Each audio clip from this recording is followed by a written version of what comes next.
बहू बनी ड्राइवर। सीमा की साड़ी रवि से होती है। रवि को नशे की बुरी लत लगी होती है।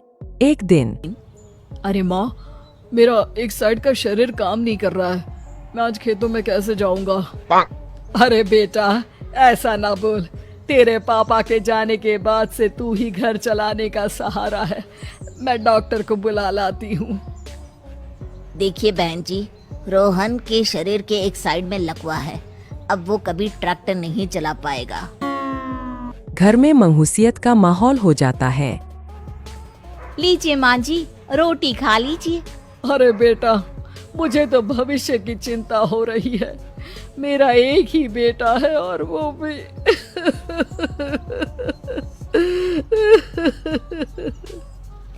माँ जी, आप चिंता न करें। जब तक ये बीमार है मैं खेत जाकर काम कर लिया करूंगी। वैसे भी नशे के कारण इनका शरीर काफी कमजोर हो गया है। अगले दिन सीमा खेत में जाकर काम कर शाम को घर लौटती है। ये ले बेटा, पानी पी ले। कैसा रहा काम का पहला दिन? माँ जी, काम तो ठीक है, लेकिन मैं अगर ट्रैक्टर चलाना सीख लूँ ना तो काम और भी आसान हो जाएगा।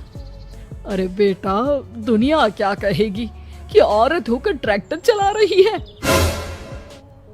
माँ जी, या तो हम दुनिया देख ले या अपना घर, कोई बात नहीं। जब ये ठीक हो जाएंगे तो सब ठीक हो जाएगा। अरे बहू, जरा बाहर तो आना। जी माँ जी। बहू, तेरे मामा जी आए हैं, तूने बुलाया था ना? हाँ माँ जी, वो मामा जी ना आज से मुझे ट्रैक्टर चलाना सिखा। सीमा मामा जी से ट्रैक्टर चलाना सीखती है। वो मन लगाकर खेतों में काम करती है। और एक दिन माँ जी, पता है इस बार पूरे गांव में सबसे ज्यादा फसल का उत्पादन हमारे खेतों में हुआ है। इस साल तो खूब पैसे आएंगे। हाँ। सास खुश नहीं होती है।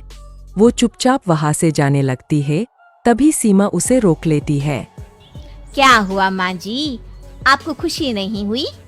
बेटा, आज डॉक्टर साहब बोल रहे थे कि रोहन के ठीक होने के लिए 5 लाख रुपए की जरूरत है। समझ नहीं आ रहा क्या करूं। सीमा शांत हो जाती है। अगले दिन सास सीमा के पास आती है। बेटा, ये मेरे गहने हैं। इसे अपने गहनों के साथ जोड़कर सुनार को दिया। जितने पैसे हो ले आ, डॉक्टर को आज ही देने हैं। सीमा अपने गहने और सास के गहनों को लेकर दुकान में बेचकर पैसे लेकर घर आ जाती है। माँ जी, सिर्फ 3 लाख रुपए का ही इंतजाम हो पाया है। बाकी के पैसे कैसे आएंगे? बेटा, अब तो एक ही चारा है, हमें जमीन भी बेचनी पड़ेगी।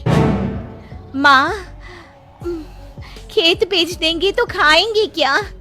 अरे बेटा, कोई दूसरा चारा भी तो नहीं है। रोहन ठीक हो जाए तो वो मेहनत करके इससे भी बड़ी जमीन ले लेगा। सास बहू मिलकर खेत भी बेच देते हैं। अब पूरे पैसे लेकर सास डॉक्टर के पास जाती है। डॉक्टर साहब, ये लीजिए सारे पैसे। बस किसी तरह मेरे बेटे को ठीक कर दीजिए। आपका बेटा ठीक तो हो जाएगा, लेकिन 6 महीने का समय लगेगा। सास बहू सोच में पड़ जाते हैं कि अब तो कोई जारिया भी नहीं रहा जहाँ से उन लोगों की कमाई हो। अब कमाएंगे नहीं तो खाएंगे क्या? माँ जी, मेरे माता पिता ने लड़की होने के कारण मुझे ज्यादा पढ़ाया लिखाया नहीं, लेकिन ट्रैक्टर चलाना सीखकर मैं कुछ काम करने के लायक तो हो ही गई हूँ। अरे बेटा, ट्रैक्टर अब कहाँ चलाएगी? खेत तो बिक गए हैं। माँ जी, मैं किसी और के खेतों में दिहाड़ी में काम कर लूंगी। कुछ तो पैसे आएंगे ही ना। कहकर सीमा काम करना स्टार्ट कर देती है। जैसे तैसे उन पैसों से गुजारा चल ही रहा था। माँ जी, पास के अस्पताल से मुझे नौकरी के लिए ऑफर आया है। पैसे भी ये 4 गुना ज्यादा मिलेंगे और अब खाने पीने दवाई के साथ हम कुछ पैसे भविष्य के लिए भी जोड़ पाएंगे।